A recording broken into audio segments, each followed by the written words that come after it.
kajian kali ini kita membahas tentang azan dan iqamah. Azan secara bahasa itu berarti pemberitahuan atau pengumuman. Berdasarkan firman Allah di dalam surah At-Taubah ayat 3, Allah berfirman, "Wa adzanun minallahi wa rasulihi ilan nasi." Kata azan di dalam ayat ini itu berarti al-i'lam. Ya, i'lam itu memberitahu. Juga di dalam surah Al-Hajj ayat 27 Allah berfirman, wa adzin fin nasi bil hajj. Adzin itu berarti a'lim, artinya beritahulah. Maka azan itu berarti memberitahu. Diambil dari kata udhun. Udhun itu telinga. Maksudnya memberitahu lewat telinganya. Ya, makanya azan itu kan dengan lafaz. Ya. Adapun dalam pengertian syariat, azan itu adalah kalimat khusus yang dengannya itu diketahui waktu sholat wajib.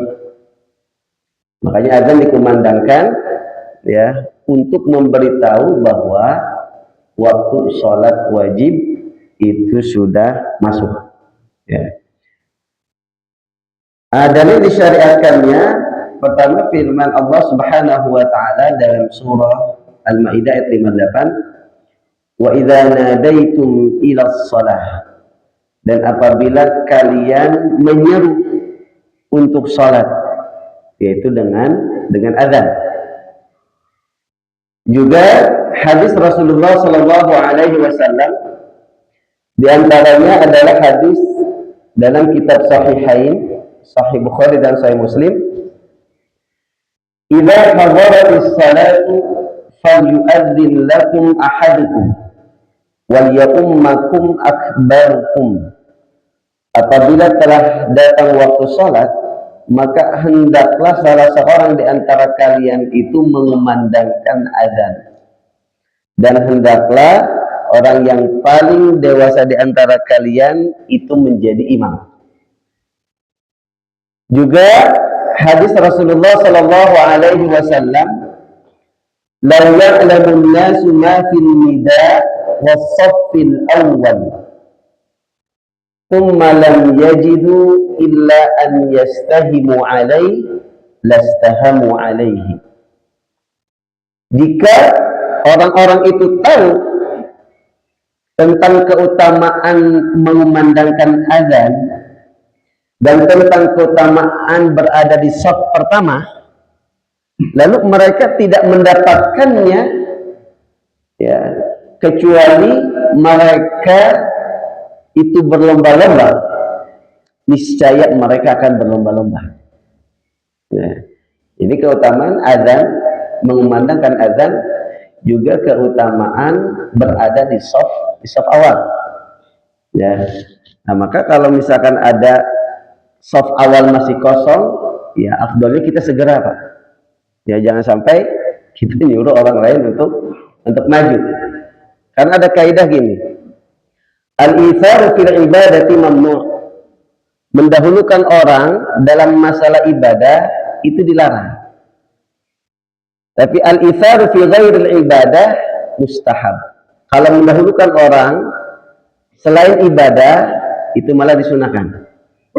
Ya. Jadi kalau untuk ibadah ya kita utamakan diri kita, termasuk dalam shaf awal atau shaf yang ada berada di depan. Ya, kalau ada kosong ya kita yang masuk. Ya, karena memiliki pahala yang besar. Makanya Rasul mengatakan kalau orang-orang itu tahu keutamaan azan dan keutamaan shaf pertama, niscaya mereka akan berebut untuk mengumandangkan azan dan untuk berada di shaf awal. Juga sabda Rasulullah sallallahu alaihi wasallam, "Idza kunta fi ghanamika aw badiyatika fa adzanta bis-shalah farfa' sawtaka bin nida fa innahu la yasma'u sawtal muadzin jinnun wala insun wala syai' illa syahida lahu yaumal qiyamah. Itu Rasulullah berkata kepada seseorang yang kerjanya ngembala, berada di pelosok ataupun di tengah-tengah padang pasir. Jika kamu sedang mengembala domba atau sedang berada di tengah padang pasir, lalu engkau mengumandangkan adzan, maka angkatlah suaramu ketika adzan. Lalu Rasulullah menerangkan bahwa tidak ada jin ataupun manusia atau apapun itu yang mendengar suara azanmu kecuali itu akan menjadi saksi kelak di hadapan Allah di hari kiamat. Maka orang yang sering azan itu, ya, itu orang yang menjadi saksi kebaikannya itu nanti banyak di hari kiamat. Kenapa? Hampir semua orang mendengarkan azannya, ya, baik jin, manusia, termasuk ya benda-benda itu akan, atau makhluk hidup Allah yang lainnya itu akan menjadi saksi kebaikan dia di hari kiamat. Nah, ini dalil disyariatkannya azan, ya. Nah, di dalam riwayat lain Rasulullah Shallallahu Alaihi Wasallam bersabda, al-muadzzinun aqwalud nasi a'naqan yaumal qiyamah. Muadzin itu, orang suka azan itu, kelak lehernya itu yang paling panjang di hari kiamat. Ya, artinya dia paling kelihatan. Ya, karena sering azan. Ya. Keutamaan azan dan iqamah, Imam Syafi'i dan ulama Hanabilah itu mazhab Hambali, ya, ulama mazhab Hambali itu mengatakan azan dan iqamah itu lebih afdal dibandingkan imamah. Jadi muadzin dengan imam, menurut pendapat ini lebih afdal muadzin. Ya. Lebih afdal orang yang azan dan orang yang iqamah dibandingkan dengan imam. Dalil mereka firman Allah di dalam surah Fussilat ayat 41, "Wa man ahsanu qawlan mimman da'a ila Allah wa 'amila shalihan." Dan siapa yang ucapannya, perkataannya lebih baik dibandingkan dengan orang yang mengajak kepada Allah dan beramal salih? Ya. Tidak ada. Jadi kalau kita mendakwah, mengajak orang untuk kembali kepada Allah, juga mengajak orang untuk beramal salih, ya, itu adalah amalan yang paling baik, ucapan yang paling baik. Ya, termasuk muadzin. Muadzin itu kan mengajak orang untuk salat. Ya, maka dalil mereka pertama adalah firman Allah ini. Nah, Ummul Mukminin Aisyah radhiyallahu anha itu ketika menafsirkan ayat ini mengatakan, qalat Aisyah hum al-muadzinun. Yang dimaksud di dalam ayat ini menurut Ummul Mukminin Aisyah, mereka itu adalah para muadzin, orang-orang yang suka azan. Ya. Juga dari lainnya adalah walil akhbar as-sabiqah fi fadilatihi, tentang hadis-hadis yang membicarakan keutamaan azan yang kita bacakan tadi.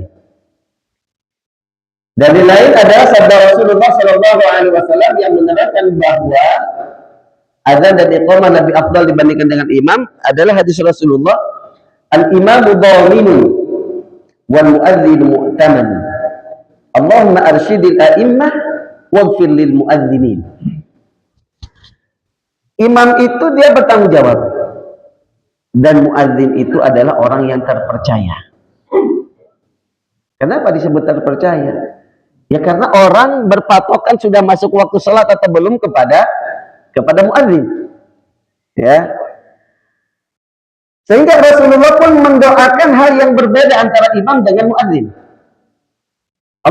Rasulullah mendoakan kepada imam, Allahumma arsyidil a'immah. Ya Allah, berikanlah petunjuk yang benar kepada imam. Tapi kalau kepada muadzin, Rasulullah minta Allah supaya mengampuni muadzin. Waghfir lil muadzinin. Ya. Sehingga menurut Imam Syafi'i dan juga ulama mazhab Hambali mengatakan azan dan iqamah itu lebih afdal dibandingkan dengan imamah, dengan menjadi imam. Ya. Kemudian kalau memang azan dan iqamah itu lebih afdal dibandingkan dengan menjadi imam, kenapa Rasulullah tidak pernah jadi muadzin atau jarang Rasulullah jadi muadzin? Juga para sahabat. Di dalam kitab Al-Fiqh Al-Islami wa Adillatuhu itu disebutkan walam yatawallahu an-nabiy sallallahu alaihi wasallam wala khulafa'uhu li dhiqi waqtihim anhu. Kenapa Nabi dan juga para khalifah setelahnya itu tidak menjadi muadzin? Itu karena waktunya itu sempit. Ya, sehingga menunjuk muadzin khusus di zaman Rasulullah itu adalah Bilal bin Rabah dan Abdullah bin Ummi Maktum. Ya, muadzin khusus di zaman Rasulullah sallallahu alaihi wasallam. Jadi tidak menjadinya Rasulullah dan khalifah setelahnya menjadi muadzin itu bukan berarti azan dan iqamah itu tidak lebih baik dibandingkan dengan imam. Sedangkan ulama mazhab Hanafi atau Hanafiyah itu mereka mengatakan iqamah dan imamah itu lebih afdal dari azan. Ya, jadi yang mukim atau yang qomat, yang mengumandangkan iqamah dan yang menjadi imam lebih afdal dibandingkan dengan muadzin. Ini pendapat ulama mazhab Hanafi. Alasannya tadi karena Nabi dan para sahabat itu lebih sering jadi imam dan tidak menjadi muadzin. Ya. Tapi dalil ini tadi dibantah atau dijelaskan oleh pendapat ulama yang mengatakan muadzin dan muqim itu lebih afdal dibandingkan dengan yang menjadi imam. Hadirin jamaah yang dimuliakan oleh Allah Subhanahu wa taala, hukum azan dan iqamah. Jumhurul ulama, jumhur itu mayoritas ulama, selain ulama mazhab Hambali atau Hanabilah, itu mengatakan hukumnya sunnah, ya, sunnah muakkadah untuk laki-laki dalam berjamaah di setiap masjid untuk sholat 5 waktu dan sholat Jumat. Sunnahnya, ya, sunnah muakkadahnya pertama untuk laki-laki, berarti nanti untuk perempuan nggak disunahkan. Ya, kemudian setiap sholat berjamaah di setiap masjid untuk sholat 5 waktu, ya. Kemudian juga untuk sholat 5 waktu atau untuk sholat Jumat. Dalilnya sabda Rasulullah tadi, seandainya mereka tahu keutamaan azan dan shaf pertama, niscaya mereka akan berlomba-lomba untuk melaksanakannya. Ya. Kemudian kenapa tidak dihukumi wajib? Nah, karena Rasulullah Shallallahu Alaihi Wasallam ya ketika mengajarkan tata cara sholat kepada seorang A'rabi, A'rabi itu orang yang datang dari pedalaman, Arab Badui, ya, itu Rasulullah Shallallahu Alaihi Wasallam itu tidak mewajibkan adzan dan iqamah kepada A'rabi tersebut, ya, sehingga dihukumnya sunnah. Kemudian menurut ulama Syafi'iyah dan Malikiyah, bagi wanita itu disunnahkan iqamah saja. Jadi azan ini tadi hukumnya sunnah muakkadah itu bagi laki-laki. Kalau bagi wanita itu hanya disunnahkan iqamah saja. Ya, kenapa? Ya karena kalau azan itu kan disunnahkan untuk mengangkat suara. Ya, kalau iqamah itu tidak disunnahkan untuk mengangkat suara. Sedangkan kalau wanita itu tidak baik untuk mengangkat suaranya. Bahkan ulama mazhab Hanafi mengatakan iqamah pun tidak disunnahkan bagi wanita. Ya, gitu. Jadi ada yang semuanya sepakat bahwa azan tidak disunahkan bagi wanita. Ya, bagaimana dengan iqamah? Ulama mazhab Syafi'i dan ulama mazhab Maliki mengatakan disunahkan bagi wanita iqamah saja. Tapi ulama mazhab Hanafi mengatakan iqamah pun tidak disunahkan. Hadirin yang dimuliakan oleh Allah Subhanahu wa taala. Kemudian tadi kita katakan bahwa disunahkan yang azan dan iqamah itu untuk sholat wajib. Ya, sholat wajib yang berjamaah. Sehingga tidak disunahkan untuk selain itu. Seperti untuk sholat sunnah yang berjamaah, sholat id, ya, idul adha ataupun idul fitri, sholat gerhana, sholat tarawih, sholat jenazah, maka tidak ada azan. Ya. Dalam sholat idul adha atau idul fitri yang tiap tahun kita rayakan, nah, pernah nggak Pak ada azannya? Azannya seperti azan sholat. Allahu Akbar, Allahu Akbar, Allahu Akbar, Allahu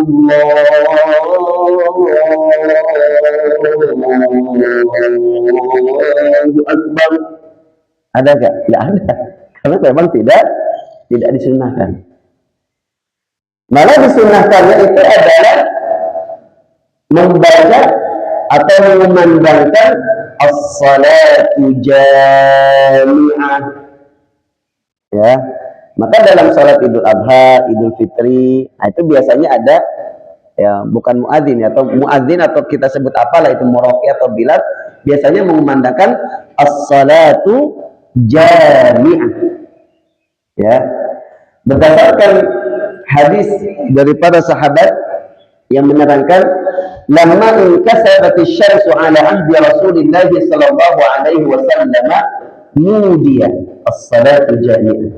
Ketika terjadi gerhana matahari di zaman Rasulullah sallallahu alaihi wasallam, maka ada seseorang yang mengumandangkan as-salatu jami'ah. Ya, maka nanti kalaupun melaksanakan salat gerhana, kalau nggak salah malam ini ya atau besok Pak ada gerhana itu. Hah? Tanggal 7 minggu ya, hari minggunya ya. Nah itu. Ya, maka nanti disedangkan membaca as-salatu jami'ah ya, sebelum memulai salatnya. Ya, begitupun dalam salat salat Id ya, tidak dengan azan. Ya, termasuk ya di beberapa masjid ya ada malah membaca as-salat jami'ah itu sebelum imam sebelum sholat. Ya kan, di beberapa masjid ada gitu. Kan imam as-salatu jami'ah. Ya. Kalau menurut guru saya itu nggak tepat. Ya, guru saya itu Profesor Dr. Murad. Ya, beliau guru besar fikih perbandingan mazhab di Al-Azhar Mesir. Ya tepat.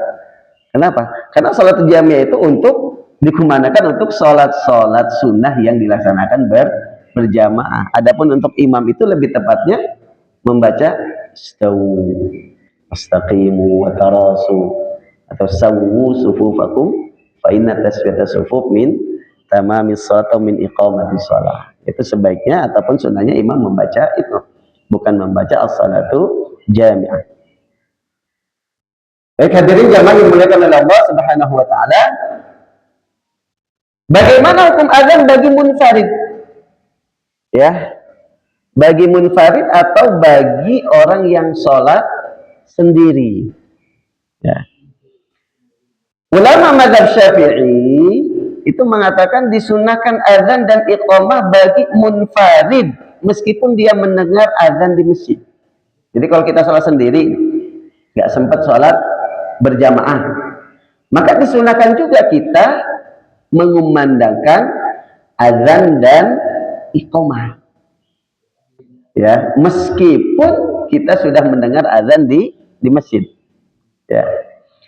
Dalilnya adalah riwayat Imam Bukhari dari Abdullah bin Abdurrahman bin Abi Sa'ah bahwa Abu Sa'id Al-Khudri berkata kepadanya, saya kok melihat kamu lebih senang ngembala kambing ya, dan berada di padang pasir sana. Kalau kamu senang itu, maka kamu mau melaksanakan salat dan sedang mengembala, lalu kamu azan untuk salat, maka angkatlah suaramu ya untuk azan, karena tidak ada yang mendengar suara kumandang azanmu, baik itu jin, manusia, atau apapun itu, kecuali dia atau mereka akan menjadi saksi kelak di hari kiamat tentang kebaikanmu mengumandangkan azan. Lalu Abu Sa'id Al-Khudri mengatakan, sami'tuhu min Rasulillah sallallahu alaihi wasallam. Saya mendengar ini langsung dari Rasulullah sallallahu alaihi wasallam. Ya. Jadi Abu Sa'id mengajarkan kepada sahabat yang lain, ya. Berarti kan kalau sholatnya di padang pasir ketika mengembala kemudian kemungkinan besar dia sholatnya sendiri. Tapi diperintahkan juga untuk mengumandangkan azan. Ya. Nah, berikutnya adalah syarat-syarat azan.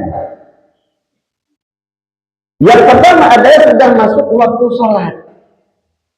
Ya, maka orang yang muadzin atau orang yang mengumandangkan azan, ya, itu dia harus tahu sudah masuk waktu azan atau belum. Ya, karena dia tadi adalah mu'taman, orang yang dipercaya. Ya, karena banyak orang yang menunggu waktu sholat itu dengan mendengar suara azan.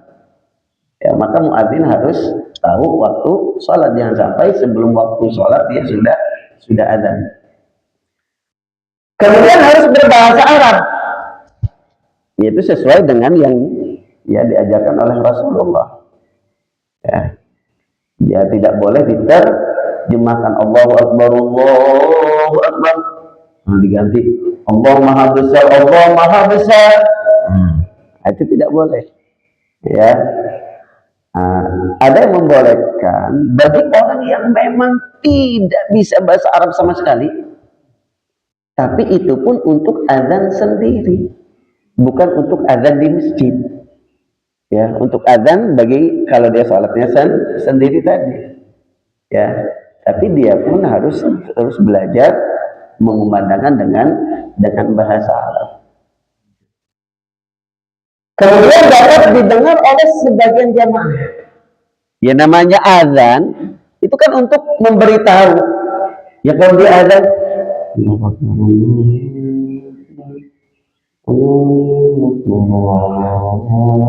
nah itu memberitahu diri sendiri. Ya, maka makna azannya itu nggak kena. Ya, karena dari makna azan secara bahasa adalah al-i'lam, memberitahu. Memberitahu siapa? Memberitahu orang lain, memberitahu umat Islam yang lain sudah masuk waktu sholat. Ya, maka kalau suara azannya tidak terdengar oleh orang lain, maka tidak sah azan. Ya. Kemudian syarat berikutnya harus berurutan dan tidak terputus antara satu lafaz dengan lafaz yang lainnya. Ya. Allahu Akbar, Allahu Akbar, Allahu Akbar, Allahu Akbar. Diam dulu, dia keluar dulu, ya, karena turun hujan, angkatin jemuran dulu misalkan. Nah, itu nggak boleh, nggak sah azannya, ya, kecuali kalau jedanya itu tidak terlalu lama. Ya, kalau jedanya itu nggak terlalu lama maka boleh. Ya. Kemudian harus dari satu orang. Maka tidak sah azan kalau lebih dari satu orang dan azannya gantian. Misalkan muadzin yang pertama Allahu Akbar, Allahu Akbar, Allahu Akbar, Allahu Akbar. Muadzin yang kedua, asyhadu an la ilaha illallah, asyhadu an la ilaha illallah, muadzin yang ketiga asyhadu anna Muhammadar Rasulullah, terus gantian, itu nggak boleh. Ya, ada ulama yang membolehkan, tapi azannya satu azan utuh untuk satu orang. Misalkan muadzinnya lebih dari satu, satu orang azan satu azan full dari awal sampai akhir, satu lagi full dari awal sampai akhir, itu boleh. Tapi kalau bergantian, nah itu tidak boleh. Ya, saya pernah sholat Jumat di lupa nama daerah, pokoknya di daerah Jawa Timur. Ya, di daerah Jawa Timur itu yang muadzinnya itu banyak, Pak. Ya, muadzinnya itu banyak. Cuma saya lupa apakah bergantian, apakah satu orang azan kemudian satu orang lagi azan. Ya, jadi kalau bergantian itu nggak sah. Ya, tapi kalau misalkan satu orang azan selesai kemudian satu orang lagi azan selesai, itu boleh. Ya, itu saya pernah. Ya, cuma saya daerah Ponorogo kalau nggak salah. Ya, di daerah Ponorogo kalau nggak salah. Saya juga kaget, loh ini kok azan muadzinnya banyak, ada 4 kalau misalnya 4 atau 5 orang gitu muadzinnya. Ya. Kemudian tadi harus dari satu orang ya, tidak boleh bergantian. Kemudian syarat berikutnya harus muslim, maka tidak sah kalau yang mengumandangkan azannya orang kafir. Kemudian mumayyiz. Mumayyiz itu berarti sudah usia tamyiz. Anak belum balik, tapi minimal sudah mumayyiz. Mumayyiz itu dalam kitab Al-Fiqh Al-Manhaji didefinisikan orang anak yang sudah mumayyiz itu ketika dia sudah mampu melaksanakan kebutuhan pribadinya sendiri. Makan sudah bisa sendiri, ya, istinja atau cebok sudah bisa sendiri, pakai baju sudah bisa sendiri, gitu ya. Itu berarti disebut usia tamyiz atau mumayyiz. Kemudian dalam kitab itu disebutkan yaitu ketika usianya 7 tahun menurut kalender Hijriah. Itu anak sudah dikatakan mumayyiz, sudah dikatakan tamyiz. Ya. Maka sudah sah dia mengumandangkan azan. Ya, begitupun banyak berkaitan dengan hal lain seperti misalkan kalau 7 tahun itu sudah harus disuruh sholat, ya, sama walinya, sama orang tuanya harus sudah disuruh sholat, jangan dibiarkan nggak sholat. Bahkan ketika usianya 10 tahun harus sudah agak lebih tegas lagi dipukul, tapi pukulan yang tidak mencederai, supaya anak kita ketika dia sudah balik itu sudah siap untuk sholat. Jangan sampai sudah balik baru disuruh sholat. Yang namanya baru belajar itu kadang melaksanakan, kadang enggak. Itu dosanya sudah ditanggung sendiri. Sudah wajib kalau sudah mukallaf, sudah balik. Ya. Minimal untuk syarat azan ini mumayyiz. Anak usia 7 tahun itu sudah sah azan. Ya. Kemudian laki-laki, maka tidak sah kalau yang azan itu wanita tadi. Ya, wanita tidak disunahkan azan. Bahkan kalau azan pun azannya tidak dianggap, tidak sah. Kemudian ulama mazhab Malikiyah menambahkan bahwa syarat berikutnya adalah tidak fasik atau harus adalah. Ya, tidak fasik. Fasik itu orang muslim yang banyak maksiatnya. Ya. Dan menurut ulama mazhab Maliki tidak sah azan orang fasik. Orang yang suka bermaksiat itu tidak sah menurut mazhab Malikiyah. Tapi menurut mayoritas ulama atau jumhur ulama tidak disyaratkan harus adil atau tidak fasik. Kemudian menurut jumhur ulama muadzin disunahkan dia yang iqamah. Ya, ini sunnahnya. Jadi siapa yang azan, dia yang mukim, iqamah. Sunnahnya seperti itu. Tapi apakah boleh misalkan yang azan orang lain, yang iqamah orang lain? Boleh. Karena pernah Bilal azan, iqamahnya sahabat yang lain. Itu atas perintah Rasulullah Shallallahu Alaihi Wasallam. Tapi ya, afdalnya disunnahkannya yang azan dialah yang iqamah. Ya. Kemudian ulama mazhab Malikiyah dan Syafi'iyah menambahkan disunnahkan juga mengulang bacaan syahadat atau disebut at-tarjih. Tarjih itu mengulang bacaan syahadat ketika ada. Ya. Tapi menurut ulama mazhab Hanafi dan Hanabilah tidak disunahkan. Tarjih itu orang yang azan atau muadzin dia membaca syahadatnya itu diulang. Jadi sebelum dia mengumandangkan asyhadu an la ilaha illallah, dia baca dulu secara sir, pelan-pelan. Kan Allahu akbar, Allahu akbar, Allahu akbar, Allahu akbar. Sebelum dia mengumandangkan asyhadu an la ilaha illallah, dia membaca pelan dulu. Asyhadu an la ilaha illallah. Baru keras. Asyhadu an la ilaha illallah. Asyhadu an la ilaha illallah. Asyhadu anna Muhammadar Rasulullah. Baru keras. Asyhadu anna Muhammadar Rasulullah. Itu namanya tarjih. Menurut ulama Malikiyah dan Syafi'iyah itu disunahkan. Ya. Karena ada muadzin di zaman sahabat yang melakukan ini.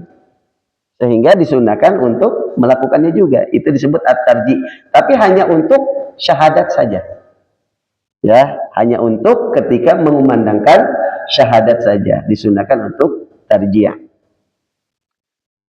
Baik, hadirin jamaah Allah Subhanahu wa taala, maka ini adalah syarat-syarat adzan. Kalau kita perhatikan di sini, para ulama tidak mensyaratkan harus suci dari hadas kecil atau hadas besar. Maka orang yang belum wudu itu sah adzannya. Kita kalau berbicara sah atau tidaknya sah. Tapi kalau berbicara afdalnya atau sunnahnya, ya wudu dulu. Ya. Bahkan para ulama mengatakan orang yang junub itu sah adzannya. Ya. Tapi kalau di azannya di masjid, dia dosa. Kenapa? Karena orang junub nggak boleh masuk masjid, gitu ya. Karena azan itu nggak mesti harus di masjid. Bahkan ada riwayat, ada seorang sahabiah, seorang sahabat perempuan,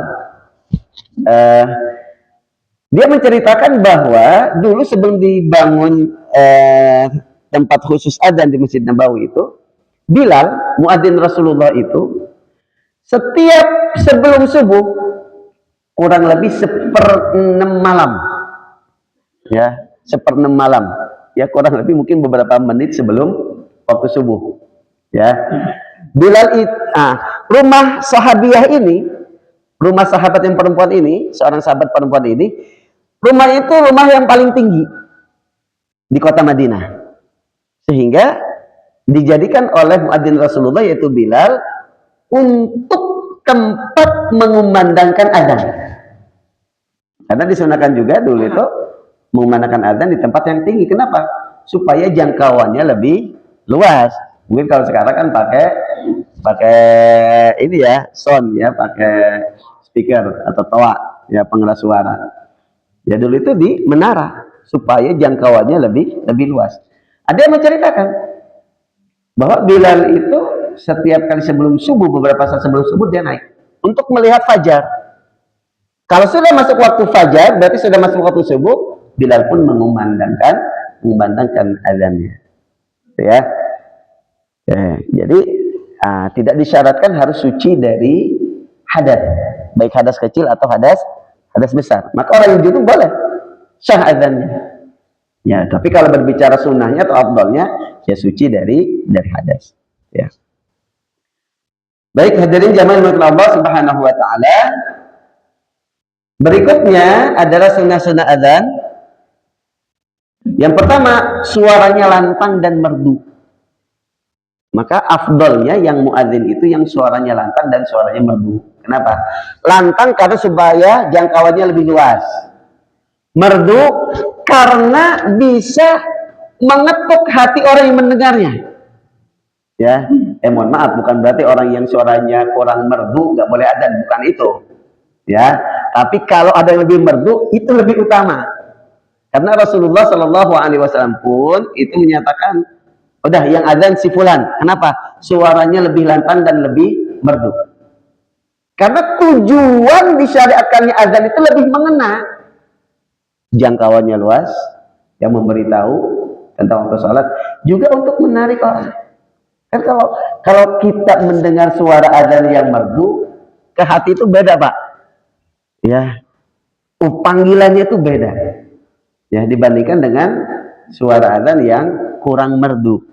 Gitu ya. Makanya afdolnya kalau kita berbicara sunnahnya itu yang suaranya lantang dan merdu. Disunahkan berdiri.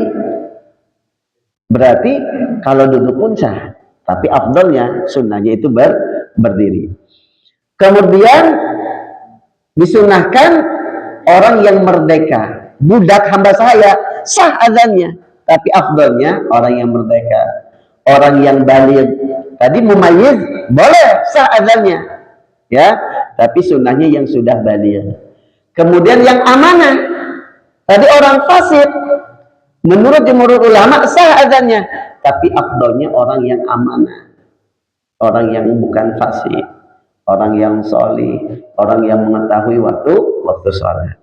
Nah, kemudian sunnahnya juga sudah berwudu, meskipun sah orang yang belum wudu atau orang yang punya hadas sah, tapi afdalnya itu sudah berwudu. Karena dalam hadisnya Rasulullah mengatakan la yu'adzinu illa mutawaddi. Hendaknya tidak azan kecuali orang yang sudah punya wudu. Kemudian tidak buta. Ya, sunnahnya bukan berarti orang buta nggak boleh azan. Boleh, sah. Tapi afdalnya yang tidak buta. Kenapa? Dia bisa mengetahui, mengukur sudah masuk waktu sholat atau belum. Ya, karena kan waktu sholat itu patokannya adalah matahari. Ya, kalau subuh dan maghrib dan isya itu patokannya adalah ya kondisi ya fajar. Ya sebenarnya kembali ke matahari juga. Ya, kalau orang buta, dia mau lihat gimana? Maka disunahkan orang yang bisa melihat. Ya, meskipun orang buta sah, dengan syarat ada yang memberitahunya sudah masuk waktu sholat. Juga disunahkan bagi muadzin meletakkan jarinya di telinganya, di kedua telinganya. Ya, kenapa? Karena lebih kencang suaranya. Ini pun arahan Rasulullah Shallallahu Alaihi Wasallam kepada muadzinnya. Wahai fulan, Bilal kalau misalnya kepada Bilal, kalau kamu azan, letakkanlah jarimu ke dalam lubang telingamu, karena kata Rasulullah, fa innahu arfa'u lis-shaut, itu lebih mengangkat suara. Ya, kita muadzin itu sunnahnya meletakkan jarinya kedua ya telinganya, ke dalam kedua telinganya di situ. Kemudian disunahkan pelan-pelan dalam azan dan agak cepat ketika iqamah. Kalau azan itu jangan terlalu terburu-buru. Kenapa? Karena maksudnya tadi adalah al-i'lam, memberitahu orang supaya orang lebih banyak yang tahu. Kalau iqamah itu sunnahnya itu hadar. Hadar itu agak dipercepat. Kenapa?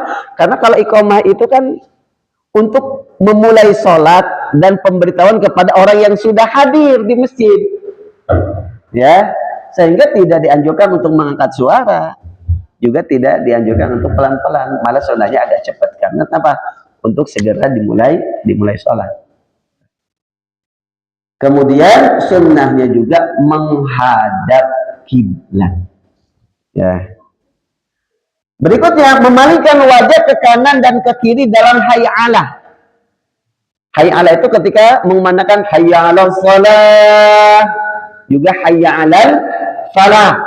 Sunnahnya menolehkan wajahnya ke kanan dan ke kiri. Pas pertama hayya 'alas shalah pertama dan hayya 'alal falah pertama ke kanan. hayya 'alas shalah. Itu sunnah. Ya. Ini yang dilakukan oleh muadzin Rasulullah yaitu Bilal bin Rabah. Jadi ada perawi hadisnya mengatakan atatabba'u fahu. Saya mengikuti mulutnya. Pas hayya 'alas shalah al falah, dia belok kanan, yang keduanya belok kiri. Tapi yang menoleh itu hanya wajahnya, tidak dengan kakinya. Ya, jadi nggak usah hayya 'alas shalah. Enggak, tapi hanya lehernya ataupun wajahnya saja. Hayya 'alal falahnya. Iya. Nah, kemudian yang keduanya baru ke arah kiri. Itu pun sunnah. Ya.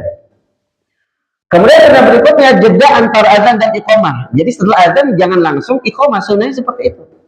Kenapa?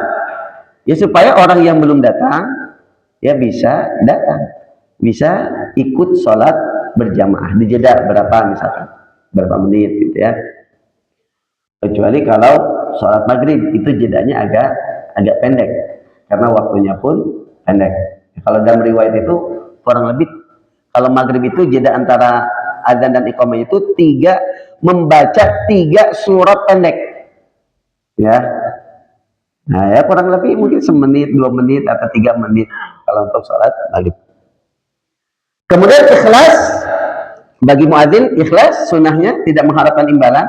Ya, tapi menurut mazhab Maliki dan Syafi'i boleh muadzin itu mengambil ujroh, begitupun imam. Ya, mengambil imbalan. Ya.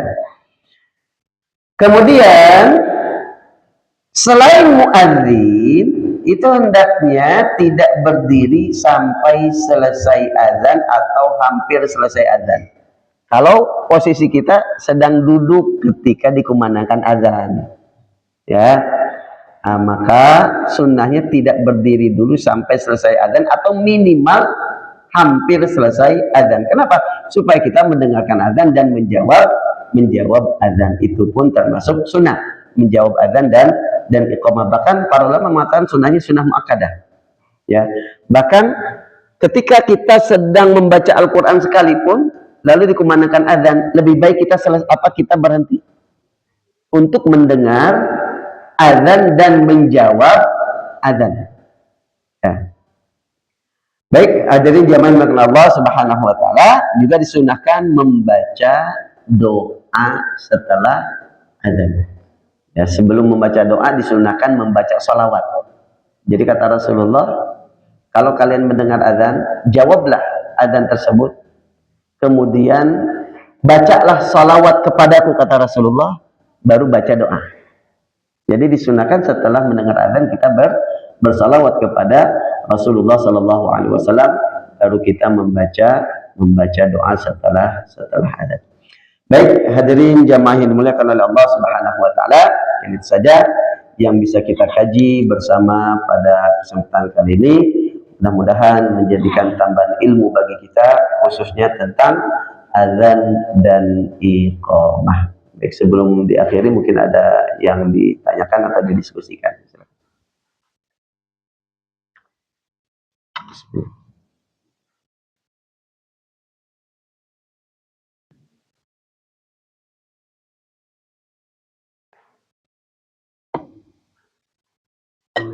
Ya, Waalaikumsalam. Waalaikumsalam warahmatullahi.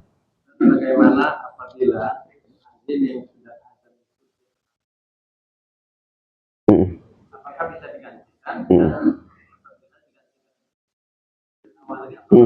Ya. Lagi tadi ada tadi yang sholat di rumah itu apa namanya, orang sahabat Nabi yang tidak ada penglihatan, melihat, dan Nabi juga menyuruh datang ke masjid. Ya, baik. Waalaikumsalam warahmatullahi wabarakatuh. Baik. Pertama, kalau misalkan orang yang azan itu tiba-tiba di tengah-tengah azan ada halangan, ya misalkan kesalak gitu ya atau batut. Kalau misalkan halangannya itu bisa dihilangkan hanya beberapa saat, misalkan dengan minum, ataupun dengan dia membatukan, maka dia lanjutkan. Jadi kalau jedanya itu nggak terlalu lama, maka itu tidak membatalkan adzannya. Ya, kalau jedanya tidak lama. Tapi kalau misalkan ternyata parah sehingga dia tidak bisa melanjutkan adzannya, maka diganti. Ya, diganti dan mulai dari awal. Ya, dimulai dari awal oleh muadzin yang lainnya. Itu pun kalau misalkan muadzinnya itu tidak tiba-tiba misalkan sedang azan, tiba-tiba Allah cabut nyawanya. Ya, ketika baru hayya 'alas shalah, Allah cabut nyawanya, meninggal husnul khatimah. Ya maka ya digantikan dan mulai dari awal. Ya. Kemudian bagaimana tadi mungkin menanyakan hukum salat berjamaah gitu ya. Ya. Hukum salat berjamaah, para ulama itu berbeda pendapat. Salat berjamaah untuk salat fardu ya. Ada yang mengatakan salat berjamaah itu, ada pendapat yang mengatakan salat berjamaah itu merupakan syarat. Ya. Syarat sah salat. Berarti kalau kita mengambil pendapat ini, kalau kita sholat fardu tidak dengan berjamaah berarti nggak sah, karena dijadikan sebagai syarat. Ya, ini pendapat yang ekstrim ya, yang paling keras. Ada yang mengatakan sholat berjamaah itu hukumnya fardu ain, wajib bagi setiap individu, tapi tidak dijadikan sebagai syarat. Artinya kalau orang sholat sendiri, sholatnya sah, tapi dia dosa. Ya, karena dihukumi fardu ain, tidak dihukumi syarat, tidak seperti pendapat pertama. Ya. Ada pendapat yang mengatakan hukum sholat berjamaah itu fardu kifayah. Ya. Fardu kifayah itu berarti kalau di satu daerah tidak diadakan sholat berjamaah, maka semuanya dosa. Misalnya di komplek ini, di Taman Yasmin sektor 6 ya ini ya. Di sektor 6 misalkan satu waktu entah zuhur, asar, maghrib, isya atau subuh nggak ada sholat berjamaah, maka semua penduduk di sini dosa. Kalau kita mengikuti pendapat yang mengatakan bahwa sholat berjamaah itu fardu kifayah. Ya, ada yang mengatakan sholat berjamaah itu sunnah muakkadah. Ya, sehingga orang yang melaksanakan sholat dengan berjamaah pahalanya lebih besar dibandingkan dengan orang yang sholat sendiri. Berdasarkan sabda Rasulullah Sallallahu Alaihi Wasallam, "Sholatul jama'ati afdalu min sholatil fardhi bi sab'in wa ishrina darajah." Derajat atau pahala bagi orang yang melaksanakan sholat dengan berjamaah itu jauh lebih banyak, sebanyak 27 derajat dibandingkan dengan sholat sendiri. Ya. Dalam hadis lain Rasulullah mengatakan wa alaikum bil jamaah, hendaklah kalian melaksanakan berjamaah, karena binatang buas atau serigala dia itu akan memakan buruannya yang sendirian, tidak mengikuti kelompoknya. Jadi Rasulullah itu menggambarkan bahwa orang kalau sholatnya sendirian, kemungkinan untuk digoda setannya lebih besar. Ya, diibaratkan kalau gerombolan kambing misalkan yang akan dimangsa ya oleh hewan pemangsa itu adalah yang kambing sendirian yang nggak ikut rombongan gitu. Makanya kalau dalam sholat, kalau sholat sendiri kadang, ini udah berapa rakaat ya? Ya, tapi kalau sholat berjamaah ngikut imam, ya. Dan imam pun ketika jadi imam pun jarang lupanya. Kenapa? Wah, ini saya jadi imam, saya bertanggung jawab nih, jangan sampai saya sholatnya lalai. Gitu. Tapi kalau sholat sendirian, Allahu Akbar, baru rakaat kedua, udah berapa rakaat ya? Kemungkinan besar untuk digoda setannya lebih ya ketika sholat sendirian. Ya. Begitupun ada sabda Rasulullah tadi, Rasulullah menyuruh seorang sahabat yang buta untuk tetap melaksanakan sholat berjamaah. Ya. Bahkan ada riwayat mengatakan, aku hendak membakar rumah-rumah orang yang tidak melaksanakan sholat berjamaah. Ya, jadi ketika diadakan sholat berjamaah, Rasulullah itu akan keliling. Tapi belum melaksanakan. Lalu siapa yang didapati tidak ikut sholat berjamaah akan dibakar rumahnya. Ya. Riwayat hadisnya banyak. Lalu para ulama itu mereka berbeda pendapat dalam menyikapi berbagai hadis tadi, sehingga hukumnya pun berbeda-beda. Ada yang mengatakan tadi syarat, ada yang mengatakan fardu ain, ada yang mengatakan fardu kifayah, ada yang mengatakan sunnah muakkadah. Ya, wallahu a'lam bishawab. Waalaikumsalam warahmatullahi wabarakatuh.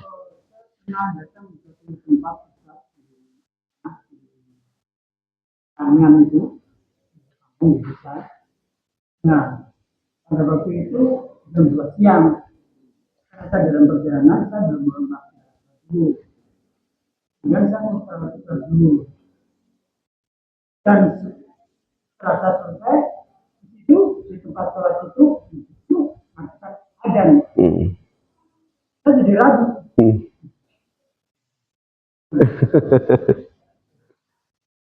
Mantap aja, karena dia jam minta. Iya. Kemudian setelah saya tanya pada dalam tim, ternyata di situ mulai ada kesepakatan. Sholat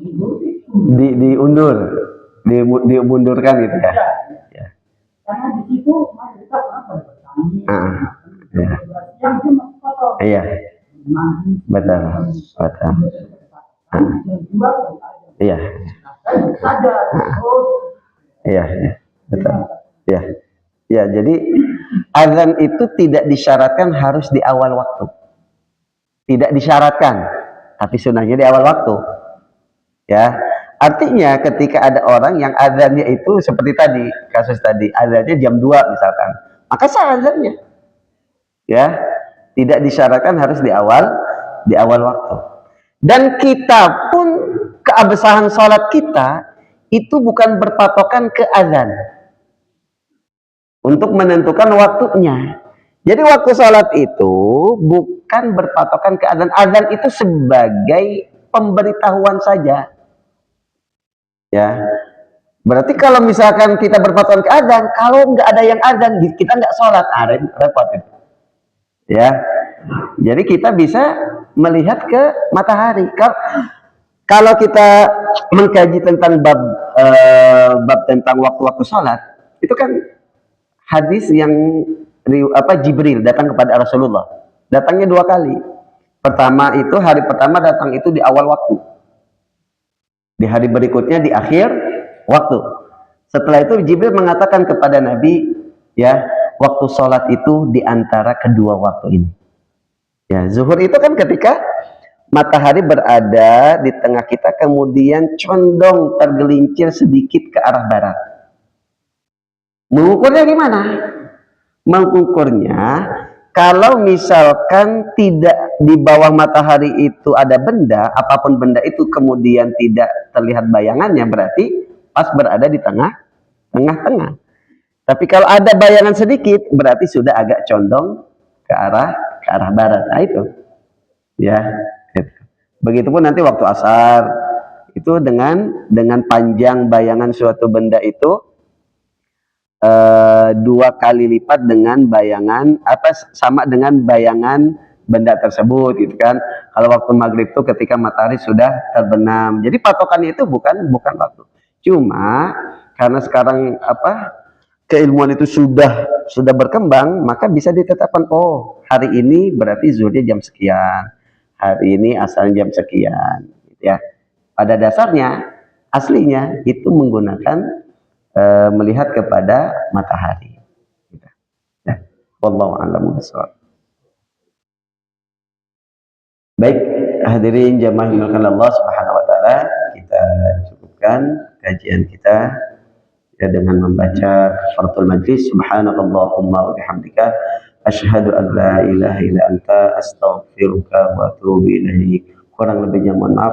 Wal afu minkum. Wassalamu alaikum warahmatullahi wabarakatuh.